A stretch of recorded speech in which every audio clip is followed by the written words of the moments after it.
Hello, hello, and welcome to another wonderful episode of Submitted for Your Approval, the weekly card review show for Collective, the community-created card game where you make the cards. I am joined, as always, by my faithful co-host, Grief. Howdy, folks. And, of course, my regular panelist, Empty Folder. Hello, everyone. So I wanted to start straight into... Oh, first of all, announcements. Right now, there's a tournament going on. Why are you watching this? Why are you not watching that tournament? Mystic's putting it on. Discord for more details. Hopefully you waited until after the thing to watch this.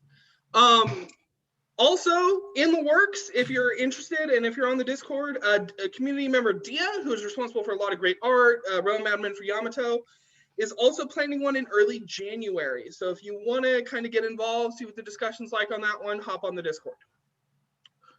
And that'll be really, really interesting, depending on what, I don't know quite what the format is. I think some of that's still up in the air. So, Might of Many is a 5-drop mind action from Mirage with deal 6 damage to all units with 4 or more attack. I thought this was really interesting. So we've had in the past, we've had these board wipes and stuff, but this is the first one we've had that specifically aims at a specific subset. Or I guess there were older ones that used to aim at like there was one that did non-fish, non-flyer in the legacy pool, and I mean it's a pretty rare thing where in other games like even Magic the Gathering, stuff like that is still more common, right? So it's good that we're seeing some of these designs, and it's going to help the Dunewalkers out. Dunewalkers did great last week. I mean, that's not surprising anyone. I mean, you just look at the Reddit and that tells you what happened. Grief, what do you think of this card? I am a fan of these kinds of white board wipes or white removal effects in Magic Array because they at least allow you to sculpt your deck according to it. So if you're playing something like a Weenie type build, or in this case, Failwind / a one attack matters, you will basically get out of harm's way every time you play this card. While on the other hand, it also allows you to at least get some kind of hard removal, even at 5 cost for against control decks.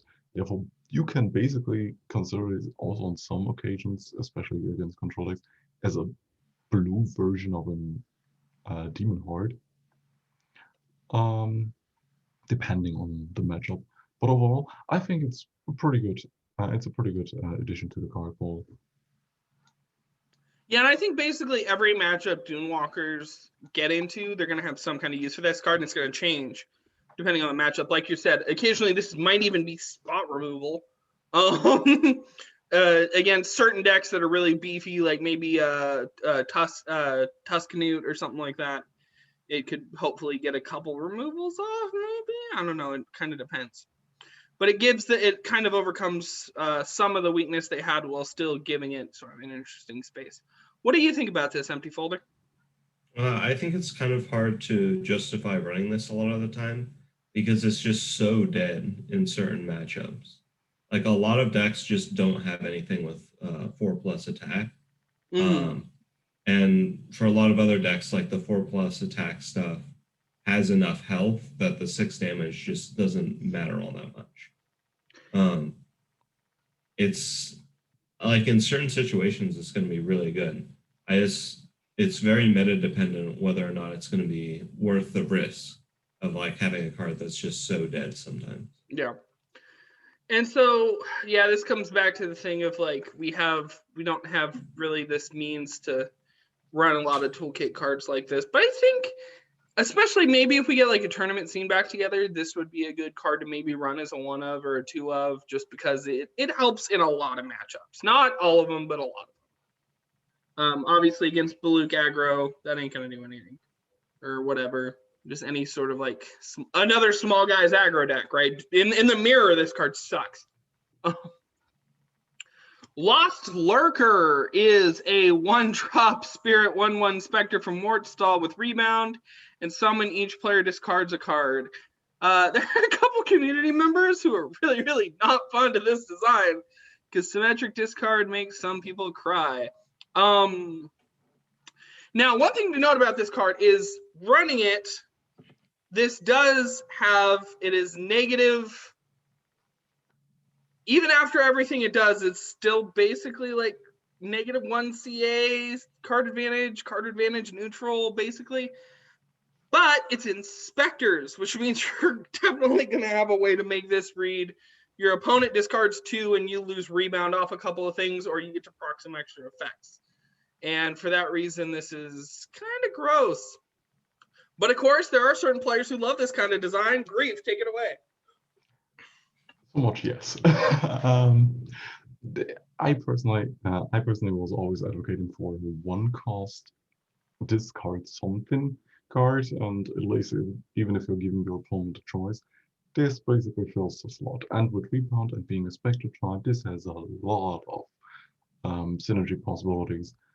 Even outside of that, even if we didn't get Rebound or the Shell for Spectres, that is partially rotating into the next rotation, and is currently built up with a more 8-rec kind of playstyle. This just slots perfectly into the deck and is really needed because it does not have any kind of early game or card discard effect. So at least having one of these kinds of cards in the game will help us out in the long run quite well. I know people will basically hate it for now, but it is needed. Yeah, I mean, it really comes down to a matter of play style. And I know there are a lot of players who won't like to play against this, but there are players who won't like to run or will like to play with this. And that's kind of a thing in like balance for any kind of card game. Like Magic has a thing where they are very, very specific about only including 1 hard counter and 1 soft counter in most sets, because people don't like playing against control, but some players really do. And so got to give it the tools that it needs. I think this is fairly reasonable, especially because it kind of sort of sets you behind. But not necessarily because you have the tools to make up for it. Empty, what do you think of this? Oh, I love this card. This is like the exact thing that Spectres needed, and it's going to be amazing post-rotation because they lose a lot of like their discard outlets that they used to have.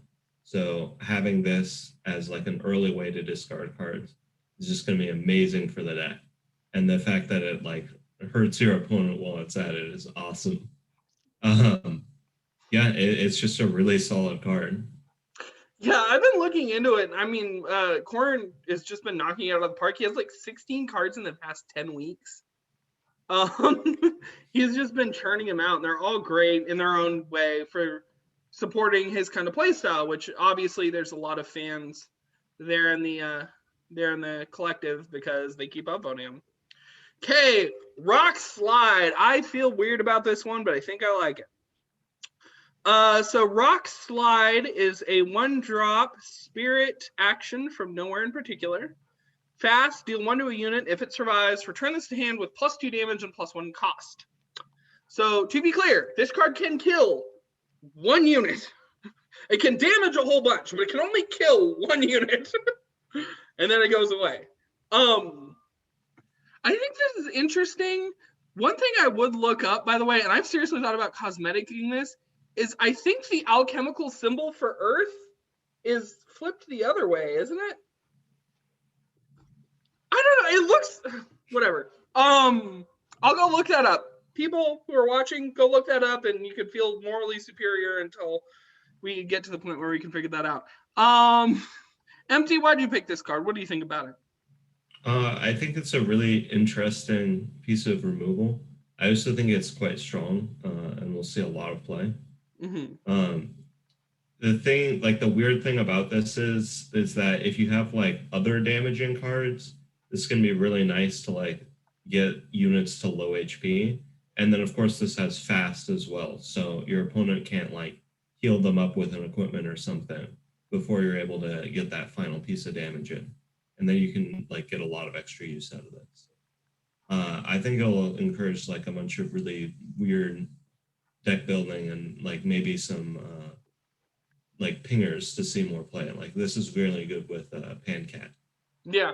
You know what's actually really funny about this now that I'm thinking about it is if you are running, maybe if we can get some more rage designs in Spirit, running this with Forest of Cinders and using it to get your scale of 1, 2, 3, 4, 5, 6, like fixing the little divots that inevitably are causing that scale to the point where it'll run all the way up.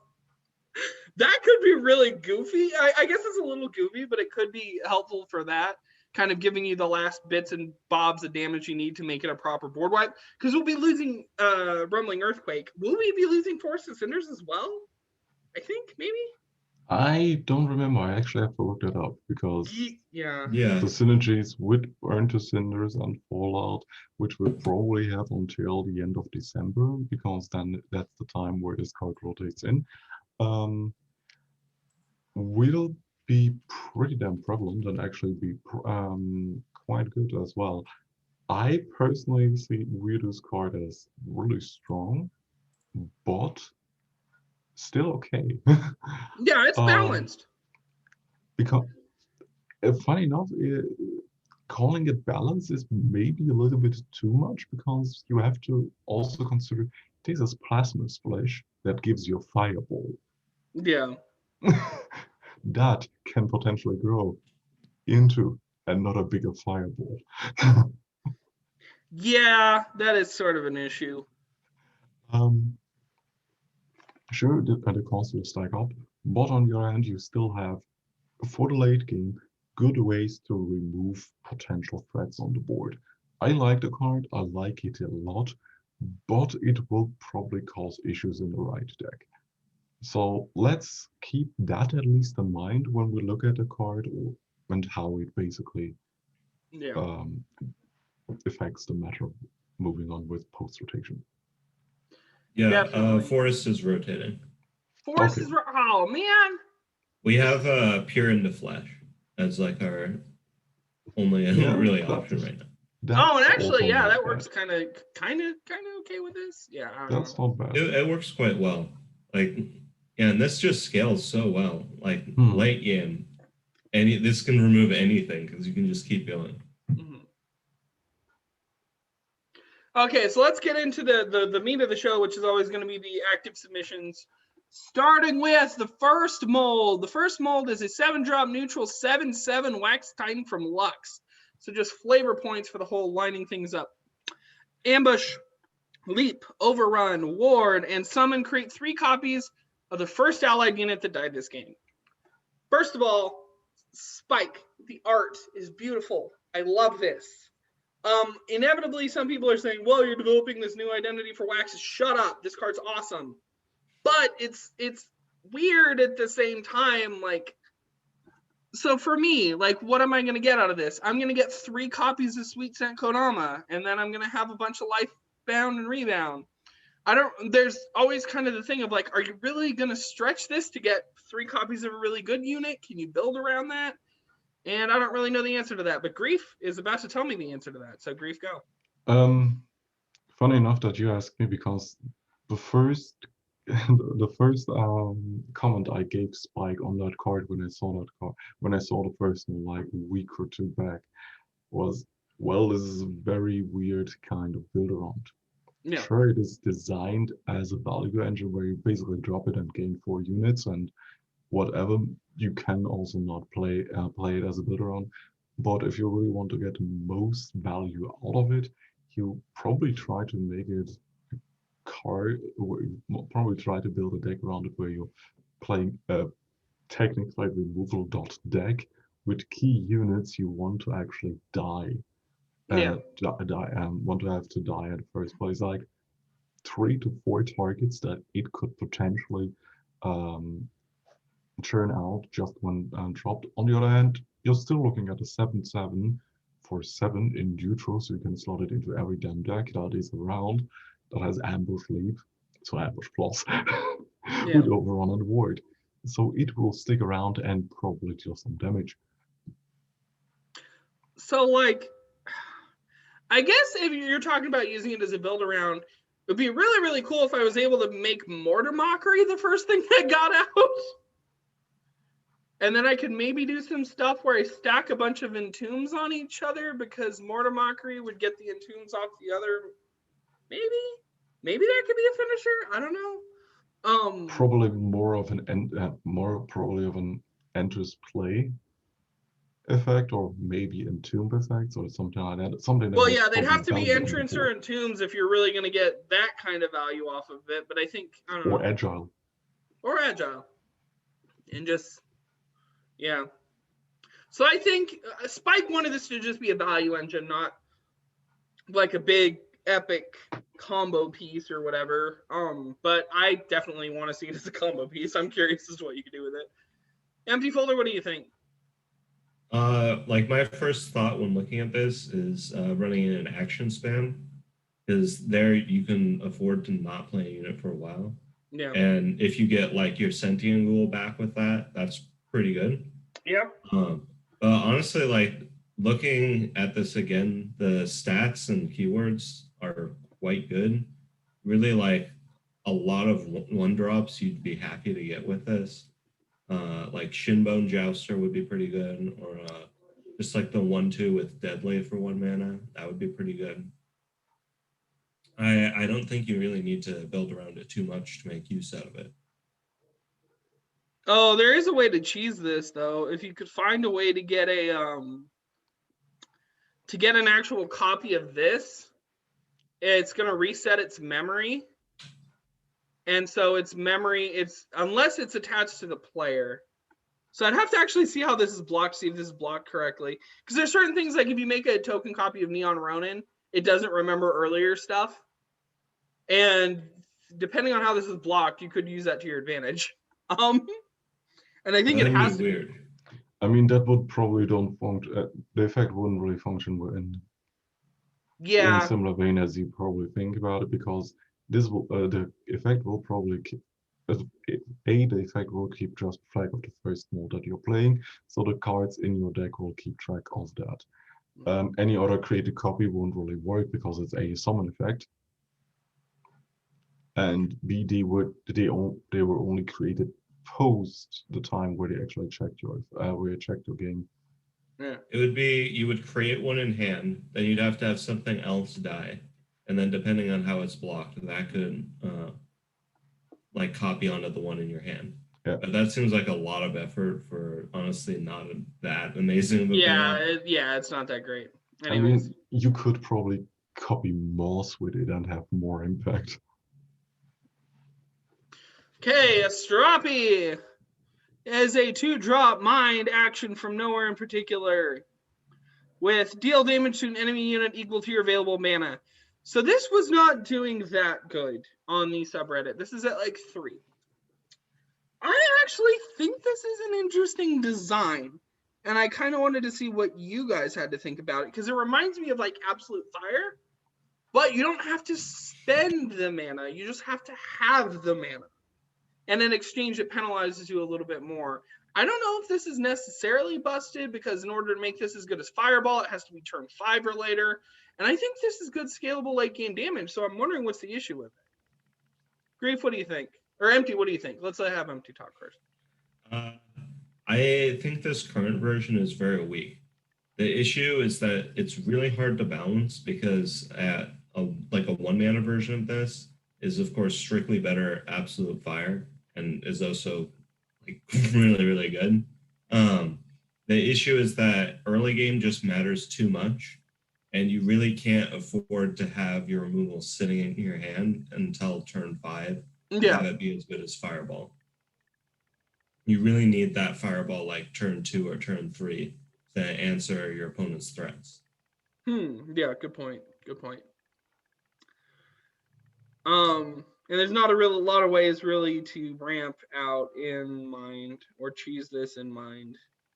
And so yeah, this is in a weird spot where it's better late game than it is early. It's so much better late game, and it's like practically unplayable early game. And I don't know if we want this to be a strictly better Absolute Fire and we cost it at 1. Grief, what do you think of this?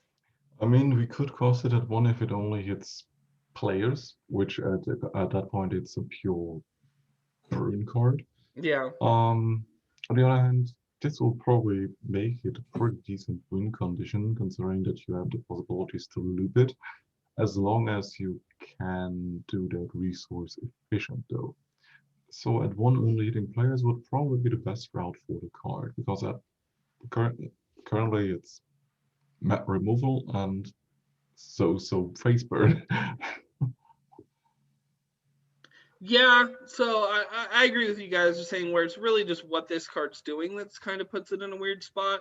I do wish it had maybe a more evocative name. That doesn't inspire anything with me, and then that I think is probably part of the issue with people is this doesn't have any like flavor or anything to rest on to make up for the weird spot it's in mechanically. I mean, just look at it. The flavor Compare text is this. cute. Compare this to a card named Rock Slide, which can only hit units and grows, and Yeah. still performs better than this one.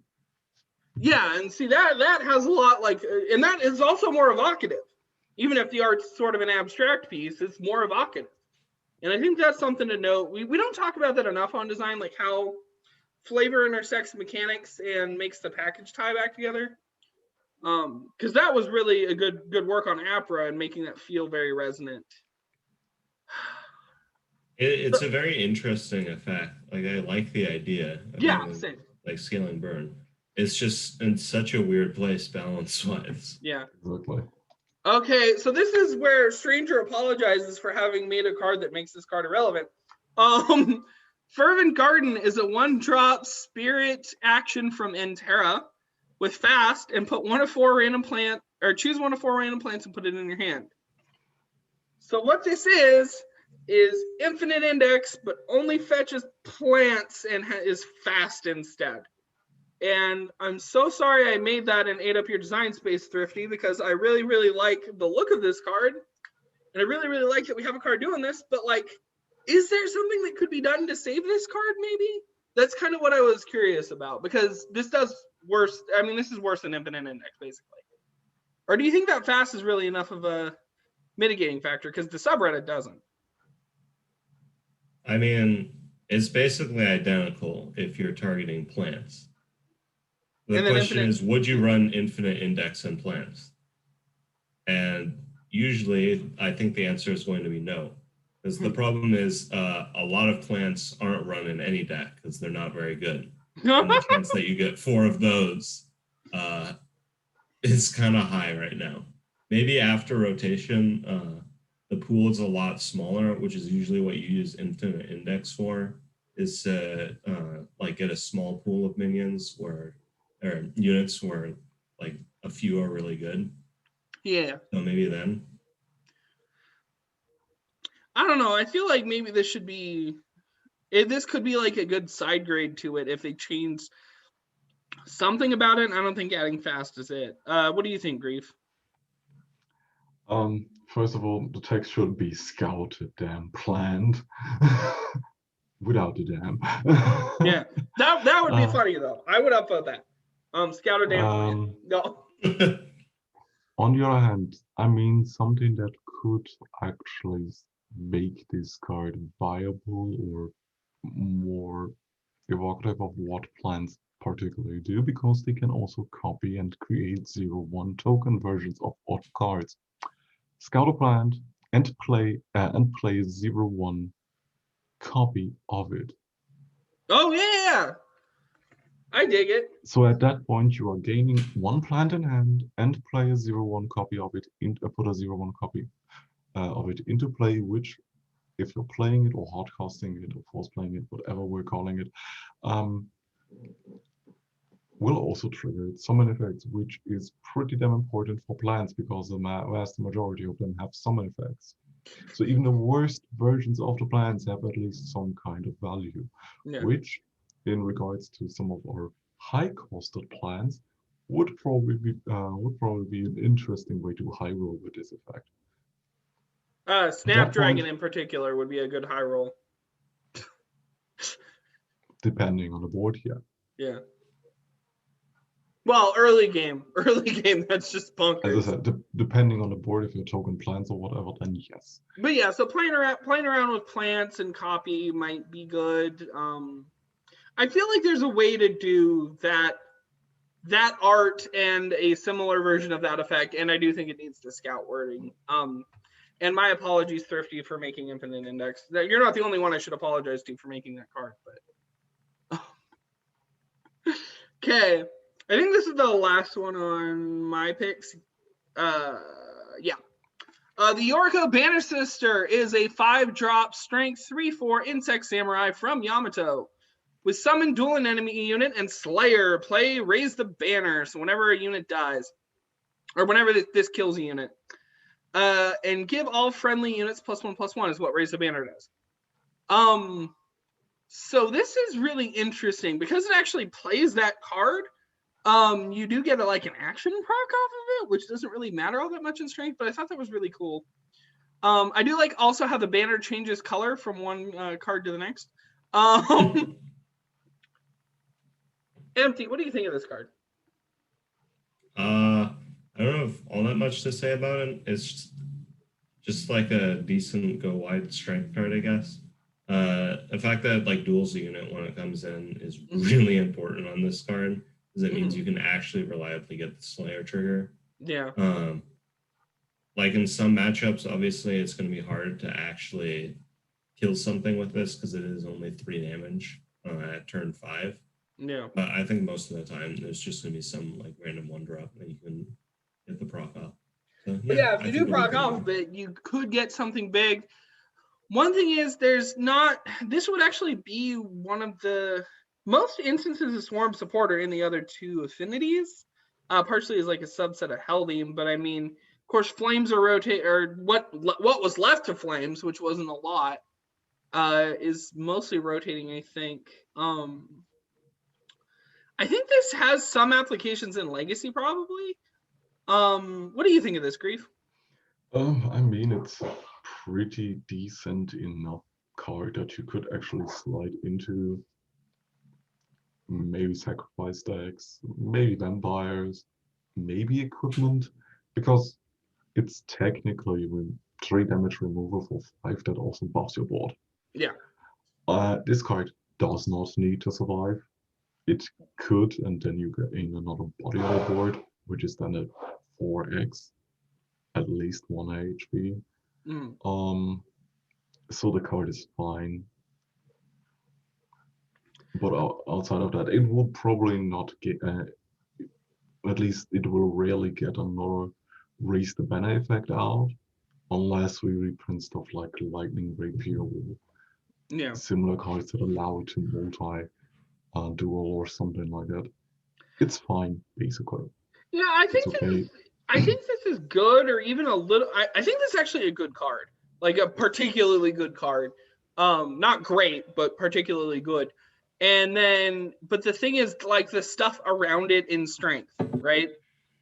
Like, I can't really think of what's being run around it, except Kagamusha. You could run it in KM. What? You could run it in KM and then give it to well, yeah. But I want to run my strength cards in strength. Thank you very much. And I can't really think of a package off the top of, I guess.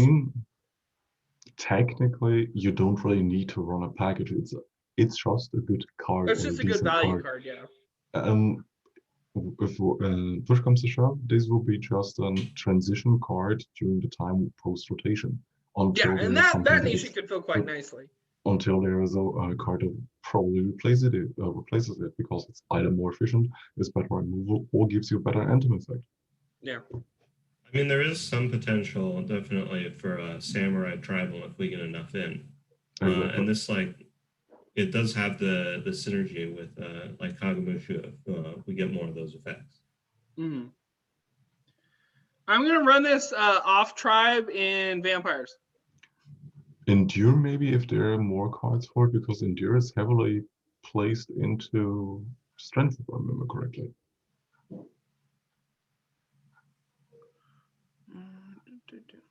Okay, the Vile Nightmare is a 3-drop strength action from nowhere in particular. Play a unit in your graveyard with cost 5 or less. It gains agile and flying permanently and destroyed on the turn's end. Good job on the art, Grief. God damn, that's old. I think that's 2-year-old artwork. Yeah, it's art sheet art. I just wanted to say that. Thanks a lot. So this is from I feel like that's just a sound, like the onomatopoeia, the creator's name. Does anyone want to take a shot at it so I don't embarrass myself first? No, go ahead. Yeah. Pselg. No, Pixel G, which is what I'm just gonna go with, is a newer player, part of the crowd that came in via the Team Ejecti train, and I really like this card. I think it's actually super interesting.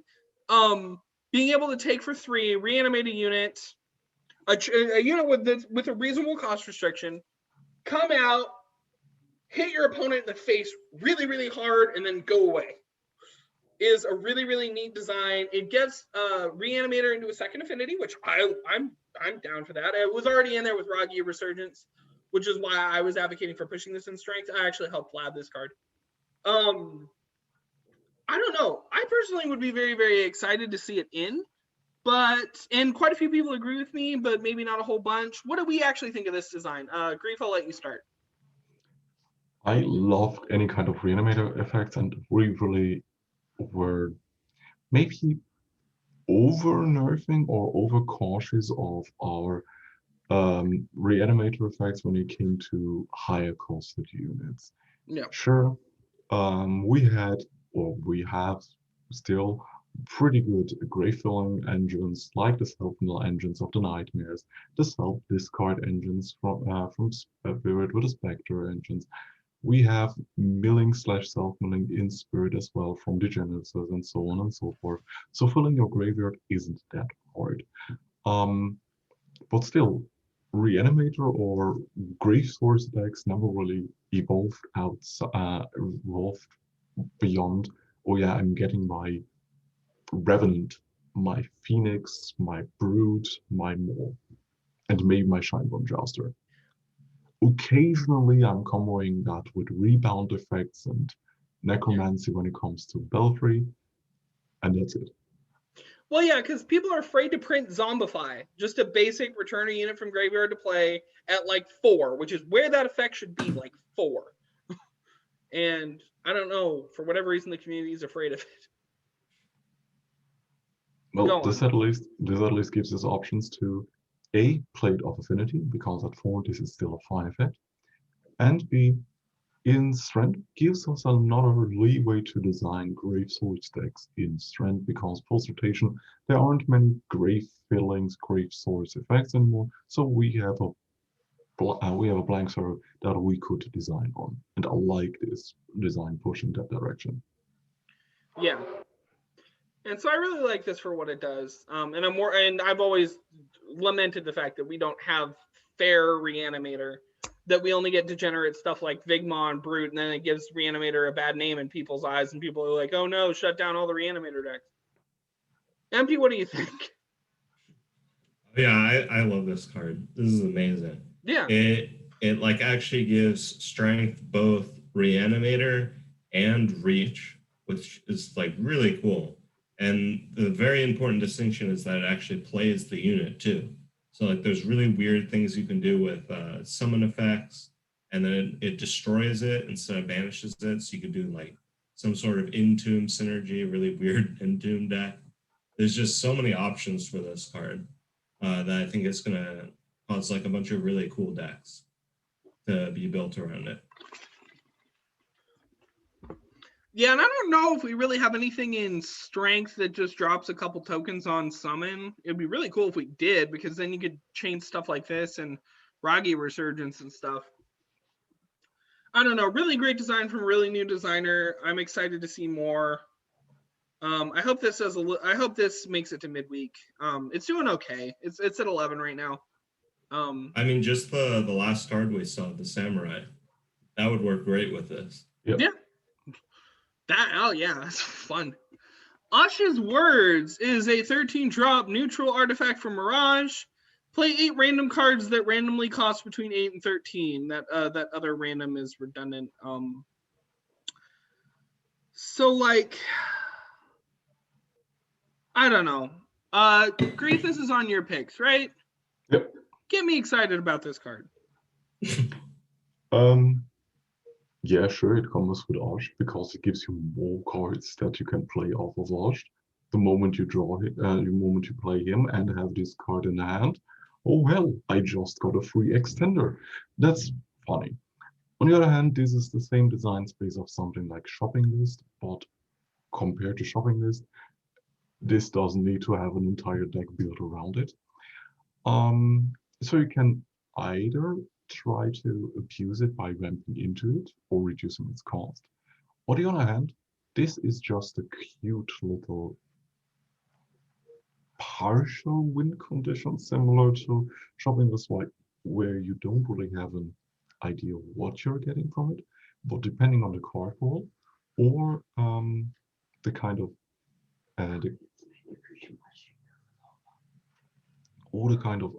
payoff that you may or may not try to aim for, post rotation at least, you can end the game there. It's like this is basically a Hearthstone card if you really want to think about it. It's random, it's bombastic, and people will enjoy it. People will lose to it, and people will basically blow themselves up because of it. Yeah, it's a really splashy thing. Goes really well with Hush. I get all that stuff. I guess part of what bugs me is like there are situations where they're just like stuff I like can't run with this. So like if I'm running a deck that's got a little bit more of a board, people have been pushing for action spam to actually care about its board. My board has a good chance of just like dumping some units into the graveyard off of this play because a lot of the cards in the game are units. I don't know. Well, I don't even know how that would really interact because it's playing them and not creating them. So it wouldn't just go straight to the graveyard. No, they won't go straight to the graveyard, and you can actually replace the units that you're creating off of it. Yeah. So I think this is a fun Timmy card for those who are into that sort of thing. Not personally up my alley, but yeah, this can do some really fun stuff, I guess. This could be a really, really splashy card with the right build around in the right deck. Empty, what do you think of it? Well, obviously, I'm kind of like the anti-RNG guy, so I'm on your side for once. I don't really like this, but just from like a design perspective, I think the most important part of this card for me is the fact that it doesn't say another anywhere in there, so this can cast itself. Exactly. The king of the high rolls. Chaining these together. Oh my god, what happens if you actually manage to at least chain the effect like twice or thrice?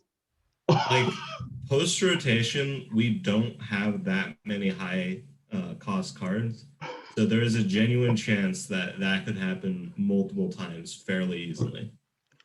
So what's the best? Okay, what's the best kind of card that allows you when you manage to at least chain it once or twice? Given that you're playing it with Osh, because you're probably playing it with Osh anyway. What are some of the most devastating results you can get out of that for your opponent? Because you're not hitting Plasma Splash. We cannot hit Plasma Sploosh because that has an innate cost of 15. Yeah.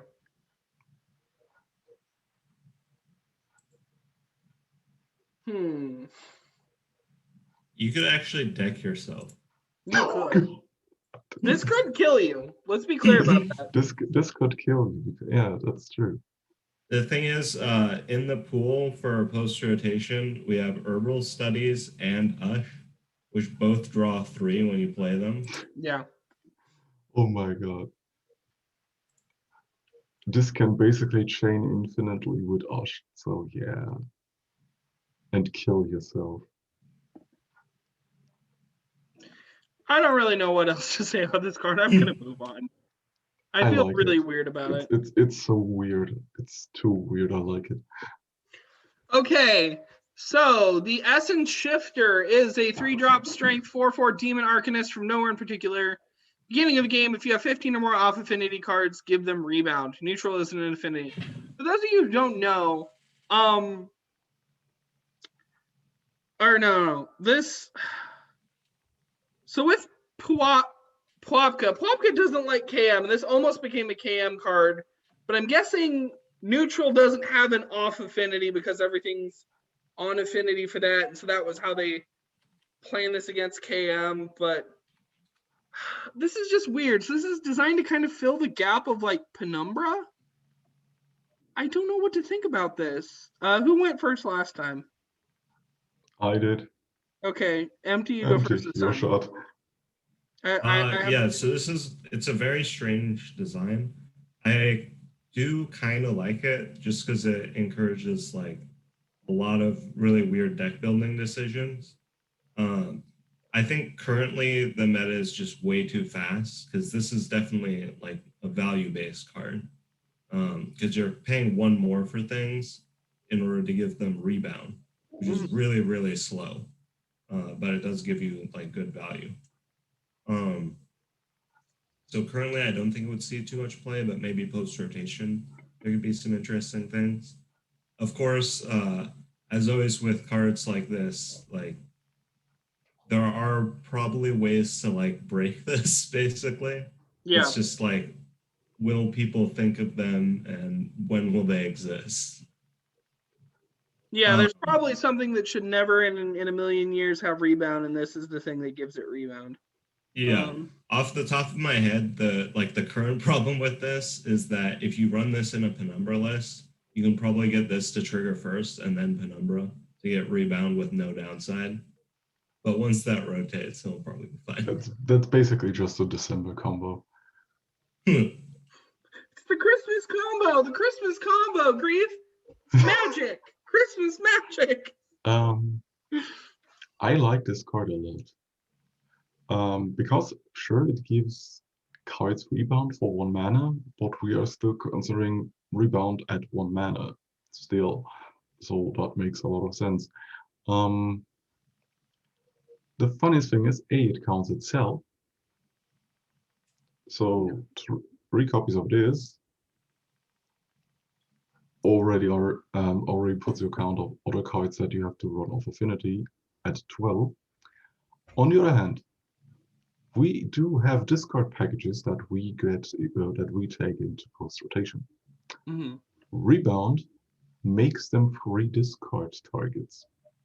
Yeah. So even when it comes to that, you can basically safely draw into looting effects to draw them, discard them, put them back into your hand, and so on and so forth. This actually works well if you put cards that want to be discarded into strength.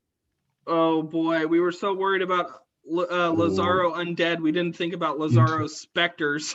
Or into Lazaro, into blue, because you can because it does care, unlike Penumbra, about how many affinities you're running, because you can play tri-affinity with this dude and still gain the benefits, unlike Penumbra. And you can still play neutral cards. Sure, they do not count today of affinity, but they do still help you trigger off the effect. So this card has many upsides that Penumbra currently doesn't have. Yeah. And gives you still combinations of discarding cards or getting multiple value out of it. I mean, think about any kind of unit that has a summon effect that you want to get off, or kills itself, or whatever. You get it back, or you can even play it with your sacrifice outlaws that you then just get back into your hand. Yeah. Overall, this will be a very cool build-around card and will enable some weird kind of shenanigans later down the line. But on the topic of KM, I don't know the hate about KM because KM currently is utter dog shit. Well, yeah, this doesn't work with KM because there's nothing that's off affinity for a neutral hero. No, I mean, trying to avoid designing for KM is a little bit questionable because KM is currently utter dog shit. But yeah, so now we're going to get into Empty's picks.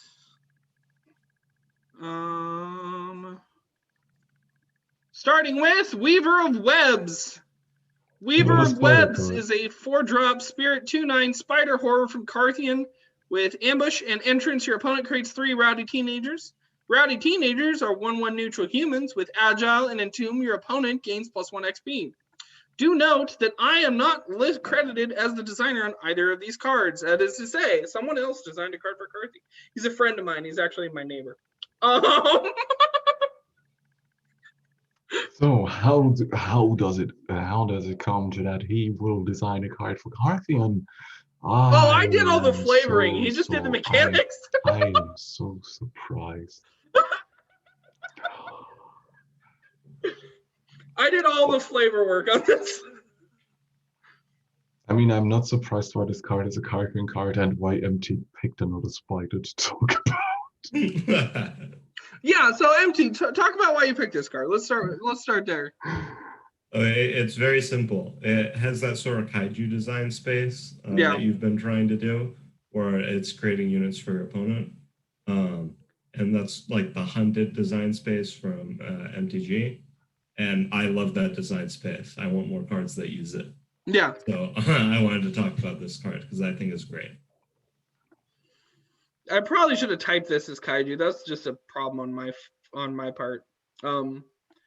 Reinforcing the identity. So do you think this card's good? Do you think this card's balanced and interesting, or? I think it may be a little bit weak. Just because, like, against a lot of heroes, giving your opponent 3/1/1s with agile isn't something you want to be doing. Like against Bula and Ash, this is terrible. The thing is, against like some other heroes, it might be pretty good. The one thing that I would change about this card is, if I could, is make it so the teenagers have to attack, because that would be like really good with other spiders, because it actually gives them things to block. Giving them always attacks, yeah. Yeah. But other than that, I think it's a great design. Yeah, so just switch this type out or tribe out, and then give these always attacks. And I mean, ideally, if you're running this, you also have a plan to deal with them. So like you might have like a big ping ready or something, but it all kind of depends. What do you think, Grief? I think this is not terrible, but really weak.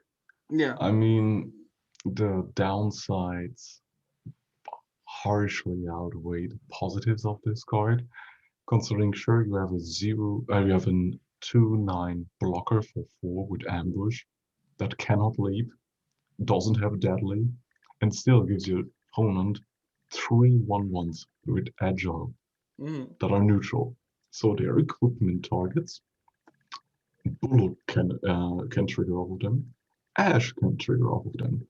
Lazaro could sack them. Any kind of equipment deck can benefit off of them. You could technically do any kind of token or anthem shenanigans. And if your opponent's running tribal humans, you're just screwed. That's also a problem. Hawkins can be not Lazaro can sack them. Hawkins will sack them. Lazaro can basically use them as cannon fodder whatsoever. Yeah. This is a harsh downside. Oh yeah, and I didn't even talk about one attack matter support. But at least you're gaining 1 XP when they die. I'm not enthusiastic about the card. I mean, it's cute and I like the idea, but yeah. So maybe if it doesn't do too well this week, we can do a rework. I mean, I just slapped some paint on it, but I just blocked out exactly what he told me to block out. But it's good to actually see that there's some things we could do with it. We designed this a while ago, and we were never able to get art for it. And I don't know. You're right. You're right in saying maybe we were thinking wrong about this card when I was helping my buddy out. But it's cute. I always thought it was super cute, and I'm glad you guys agree. So yeah, okay. What else we got? Blue Ocean. Oh, you poor miserable soul, you Blue Ocean. Blue Ocean is a 1-drop mind action from Chromosome. Players lose all mana. Players gain mana equal to the other's max mana. So basically, like, hit refresh on the turn unless you're dwarves or you're a ramp deck. So, Grief, you want to go first on this?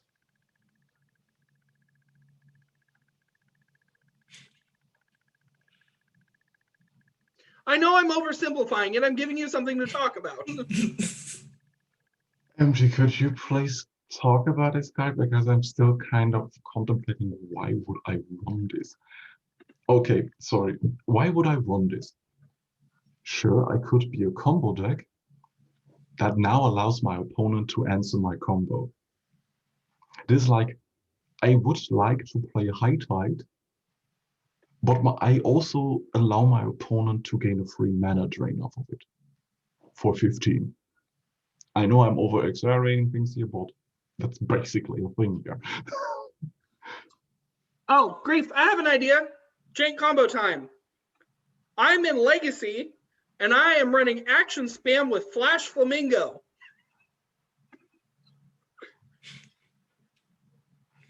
Flash Flamingo. Oh, I know what Flash Draw a Flamingo card. is. Play some stuff. Bada. Blue Ocean. Go again. I mean, I understand where you're coming from, but you're forgetting that.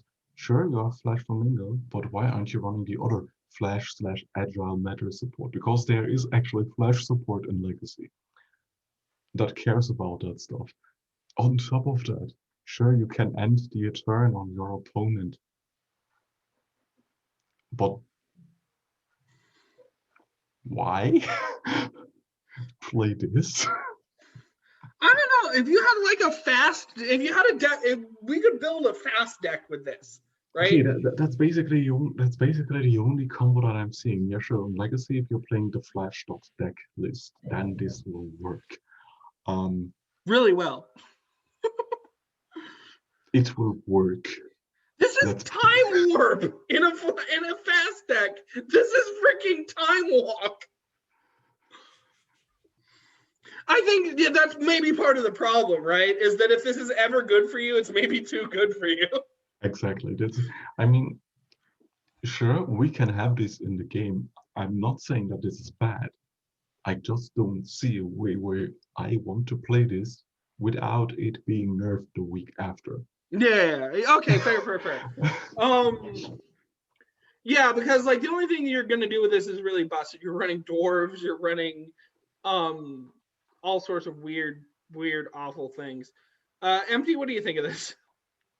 The reason I wanted to talk about it is just because it's such a strange effect. Like it has these really niche uses, like you said, in dwarves, or maybe you're playing against like Vamps and they did their turn 2 combo of Bloodletter Glowstone Mine. Now they have a ton of mana. You can play this and reset it. It's just such a strange card that I wanted to talk about. Thank you. I just cheated out stuff for 12 mana worth. Now I also got my 5 mana extra, so I can combo off more. Yeah. Okay. I wanted to like. Honestly, I kind of want to play this in dwarves though. Like giving your opponent 2 mana for the turn and saying go nuts sounds great. Oh gosh, this will be so hilarious. Okay, so it's not doing that well, and I think we've actually. I started thinking about this now, and there's actually some really fun deck ideas you can run with this. But I still don't know if this card exists, if this card should exist, and apparently the subreddit community says no. But it's an interesting design to think about, and I think that's one of the things we like to focus around here on the show. I might just brew like a little card creator match with this and see what the most jank thing you can do with it is. This is probably the perfect single player card. Oh yeah. Oh god. Okay, the young Kirin is a 3-drop Spirit 3/3 Spectre Equine from Yamato with untargetable and overrun.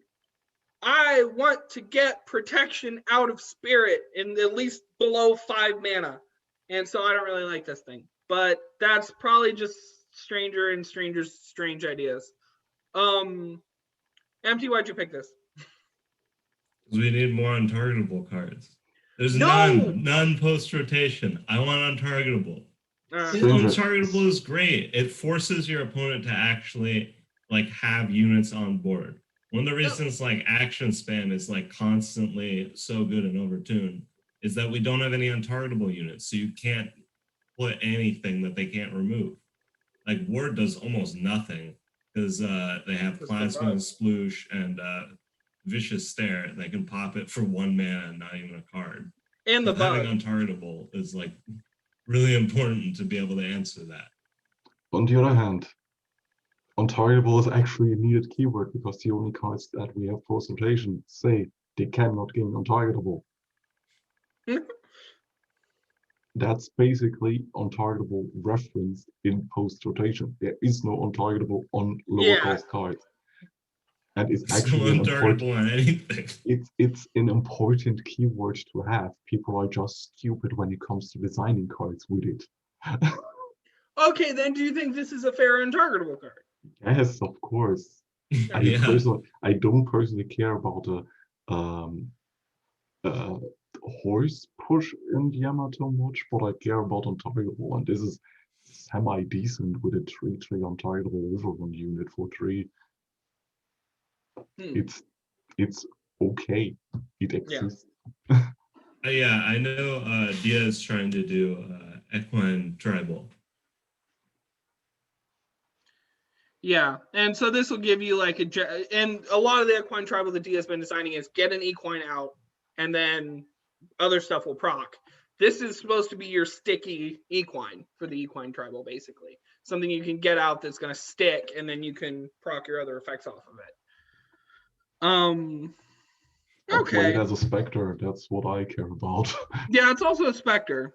Yeah, and that's like a big deal. Like having more Spectres just to like fuel, basically just fuel Dunewalker. It's really nice. Yeah, I don't know. And maybe I'm totally wrong about that. Me being very adamant that every affinity has like some strong restriction is something that some people just think is utterly absurd. Well, I mean, even then, Spirit is one of the affinities that does have untargetable in the affinity guidelines. It's strength that doesn't have it. Yeah, which is, again, kind of weird because anything that can get ward should be able to get untargetable. I don't know.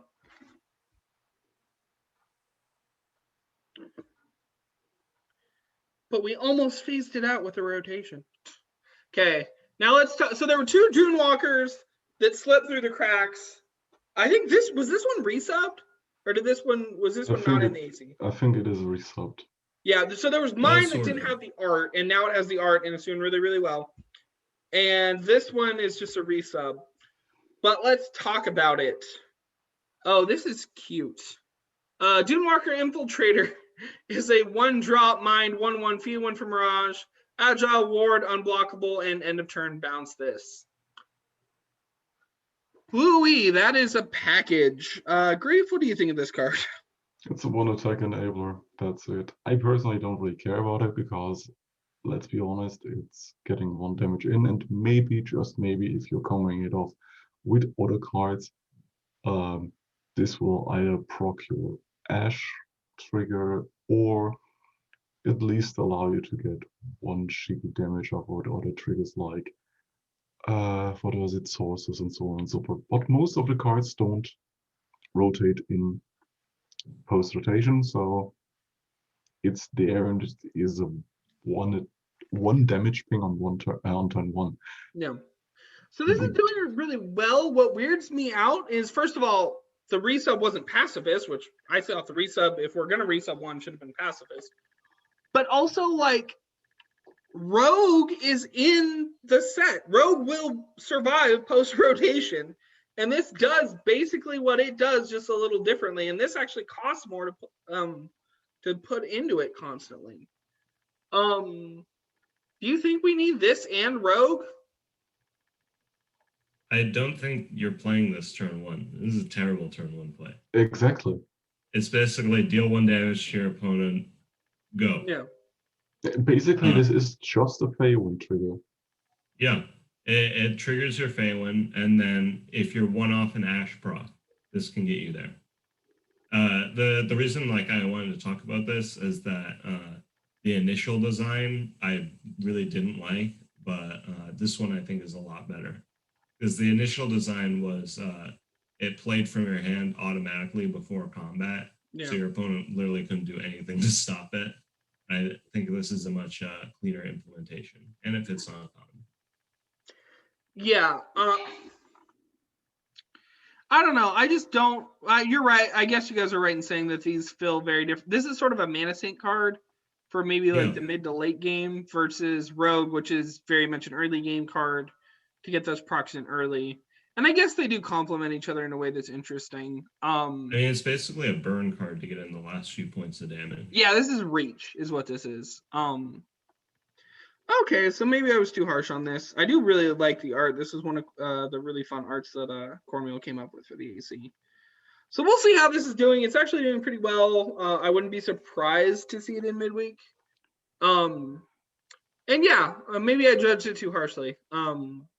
I personally wished we had more designs in that vein for Strand, because they actually need something like that. Mind, funny enough, over the history of the card collection, had more designs in that particular manner with turn 1/1 cost agile units that are one and done deals, which is sure is okay, but the other affinity that is heavy aggro never got something similar to that, even though they would actually try to benefit more from it. If this does get in alongside Illusionist, which I subbed this week, though, these two have a really interesting synergy. Because whenever it deals damage, you're going to create... Or no, do they give them Mirages whenever they lose play trigger? Or elite play? Yeah, they have like the same thing as Flames. Oh, yeah. So... that wouldn't have synergy. It would just disappear. Yeah, so this does one thing and only one thing, but maybe it does it well, and maybe that's the thing it needs to do. Okay. Personal saving grace. This can be played in Legacy and Penumbra with Helldom, so Helldom has at least one more unit in that regard to trigger his first passive effect. Yeah. Oh god. Okay, I'm gonna stop the share. So this was a fun week. Things are really picking up again these past couple weeks. I'm starting to see some more competitive. I'm starting to see some 20s around on the subreddit, which is higher than we've seen in a while, actually, except for like last week. Things are picking up. I'm so glad to see the community, the Mythgard community that started to play around with Collective a little bit, and it's really nice to see you guys here. I'm really excited to see more designs from you. Don't forget, there's a tournament going on right now that should have already happened. Maybe go check and see if you could like find a recording of it. I don't know. And if you are interested in tournaments, follow the Discord. Other stuff is still brewing. Like, comment, and subscribe. Remind me why I'm doing this. As always, thank you to my co-host and panelist for being with me today. You're welcome. And keep playing Collective and keep voting on cards. Bye.